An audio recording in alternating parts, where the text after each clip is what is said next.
The second, after consistent long-term view, after a consistent purpose, is a very long-term view. What do I mean by a long-term view? We all think we are taking long-term views, but we have to balance the short-term with the long-term.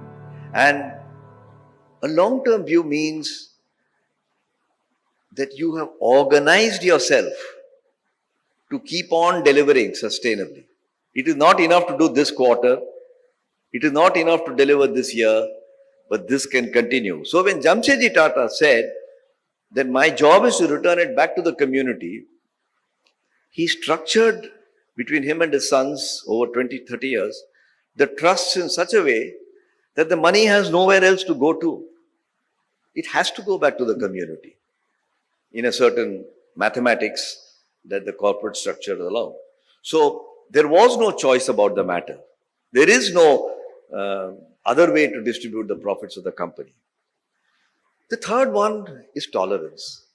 Although all of us as leaders like to believe we are tolerant to alternate points of view, the fact of the matter is we are not. Just switch on your television set and you can see the evidence in the public domain of the lack of tolerance. And tolerance means you are able to accept a different point of view genuinely and live with it. And I want to narrate a small story of a person whom I did not know but whom I've learned to admire a lot, J.R.D. Tata. In 1951, a 44-year-old J.R.D. Tata, 47 years old, had some argument in a board with a person who was 15 years his senior in age, called A.D. Shroff. A.D. Shroff was a man with a short temper and a very fine economist. At the end of it, A.D. Shroff came back and wrote a letter of resignation in which he said, "You called me a dishonest person and that's unacceptable. Point number 2, I know your name hangs on the brass plate outside the building, but that doesn't give you the right to treat me the way you did. And number 3, I'm resigning. Please accept my resignation." Now, if this happened to any of us, certainly I can talk for myself. I'd say, "Jane do. This fellow is a troublemaker. Send him away." No, what did J.R.D. Tata do? He wrote him a letter. He must have been thinking about it in French, but he wrote it in English. And he said, "You say I called you dishonest? No. I merely referred to the argument that you used on that particular point to be a dishonest argument. Anybody who uses a dishonest argument is not a dishonest person. We all create dishonest arguments once in a while. And I was really pointing that out. Second, you say my name is on the brass plate outside. It just so happens that it's my name. I own less than a fraction of a decimal point of 1%. We have grown this company together. And this company would not be what it is whether I am here or you're there. Both of us together have to be here along with the others. Third and last, you want to resign. At the mere sight of a little difference of opinion, if people started resigning, then mankind will achieve nothing in this world. I therefore urge you not to display your temper, and I promise and I apologize if I have hurt your feelings. And the matter was resolved. And this letter does not exist in the Tata archives. I went to the A.D. Shroff archives to find this letter. It's a beautiful little letter. And so that's what I mean by tolerance. The fourth one, consistent purpose, long-term view, tolerance, is conservative. Somehow the pink papers are given the impression that institutional leaders are Rambo. They've disrupted the whole world, they've turned it upside down, things have changed. But they are very, very conservative. People who expand too fast, too soon, without planning and resources, follow Bernoulli's theorem. That when the pressure decreases, the velocity increases, things get out of control. And the last one is the same as what I said earlier, harmonious, which means you give and take equally. Any relationship where you take more than you give cannot last. And therefore I have found these, while I have been associated with so many companies during my career, to be very, very useful guidelines. And when I apply these guidelines to leadership, I find there are lots of great lessons to be learned.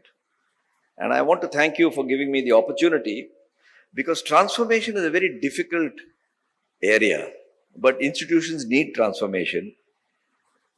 And it is extremely important for institutional leaders like yourself, Professor Yadav, and your colleagues who are guiding this institution, to accept that turbulence is there, that the fact that you're working hard doesn't mean that you're tackling the turbulence, and there are times when you should not be blocking the turbulence but leveraging it. And what do I mean by this?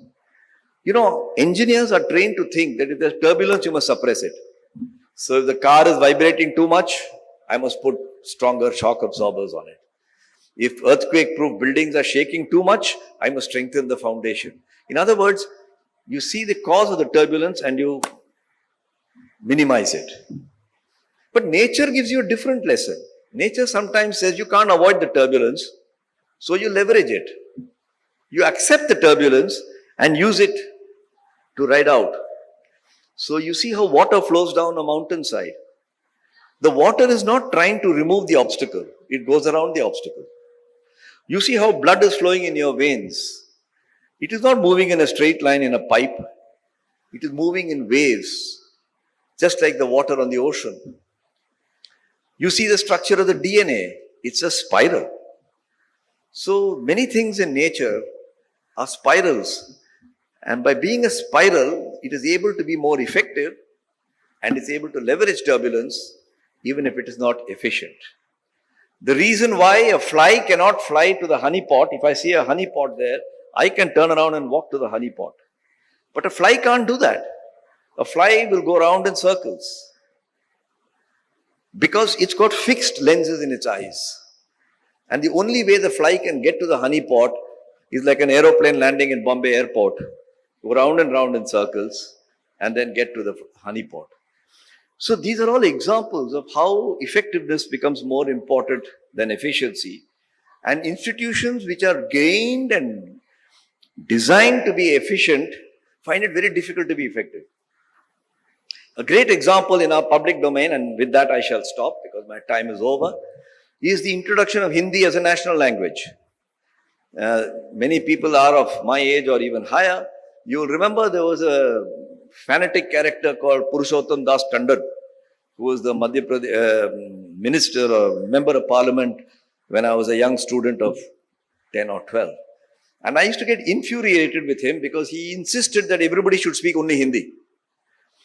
And my Hindi teacher would say, "Aap ghar mein Hindi baat kiya karo." And I said, "Kisse baat karenge?" My dad doesn't speak Hindi, my mother doesn't speak Hindi. And it became quite a challenge.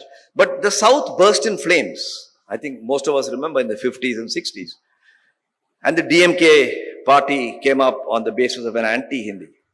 At that time, Nehruji, whatever others may say, I think he was a very wise man, in my view.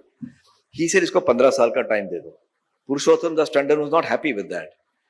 And in those 15 years, he unleashed, I'm using the word unleashed as an act of imagination.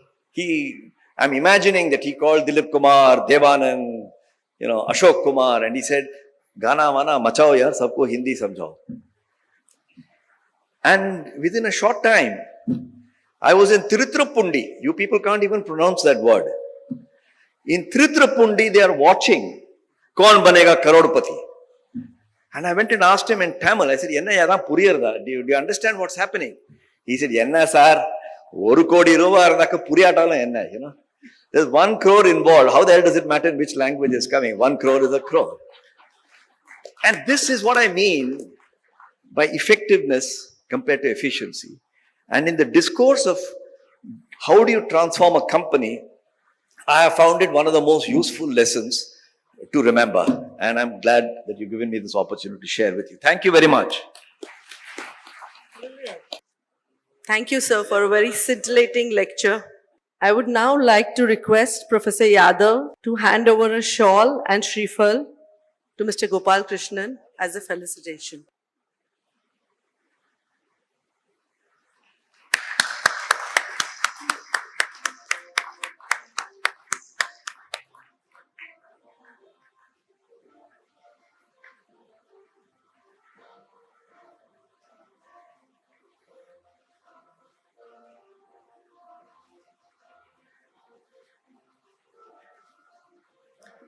I would now request Professor Padma Devarajan, President of UAA, to hand over the memento and check to Mr. Gopal Krishnan.